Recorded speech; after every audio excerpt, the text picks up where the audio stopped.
ഗുരുവായൂർ അമ്പലം നട എന്ന സിനിമ കണ്ടു. വിപിൻ ദാസിൻ്റെ ഫിലിമാണ്. ജെയുടെ അത്രയൊന്നും എനിക്ക് തോന്നിയില്ല. ഞാൻ പറയുന്നത് എൻ്റെ അഭിപ്രായമാണ്. പൊതുവെ റിപ്പോർട്ട് ഞാൻ അറിയില്ല. കോമഡിയാണ്, ജോണ്ടർ കോമഡിയാണ്.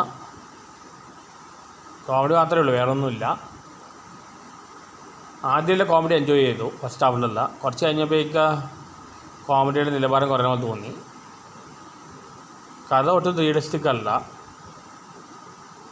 ലോജിക്കൽ പ്രോബ്ലംസ് എല്ലാം ഉണ്ട്. നിങ്ങൾ ബ്രെയിൻ ഷട്ട് ഓഫ് ചെയ്ത് പടം കാണുകയാണെങ്കിൽ ഇഷ്ടപ്പെടും. പിന്നെ അഭിനയം പറഞ്ഞാൽ എല്ലാവരും അഭിനയം നല്ലതൊക്കെയാണ്. ബേസിലാണെങ്കിൽ സ്ഥിരം എല്ലാ സിനിമയിലും ഒരേ ജോണ്ടറാണ് ചെയ്യുന്നത്, കോമഡി മാത്രം. വേറെ ആസ് എൻ ആക്ടർ വേറെ ഒന്നും ചെയ്യുന്നില്ല. പൃഥ്വിരാജ് കുറേ നാളിന് ശേഷം കോമഡി ചെയ്യാണ്, ബ്രോഡ് അടിക്ക് ശേഷം. പൃഥ്വിരാജ് ബേസിക് കോമ്പിനേഷൻ കുഴപ്പമില്ല, ആദ്യമായിട്ട് വരുന്ന. നിഖില വിമല കുഴപ്പമില്ല ചെയ്തിട്ടുണ്ട്. അൻസരാജൻ ഒരുപാട് താല്പര്യമുണ്ട്. ആക്ടിങ് ഒന്നും വലിയ കുഴപ്പമില്ല. ജഗദീഷ് ഒരുപാട് പേരുണ്ട്.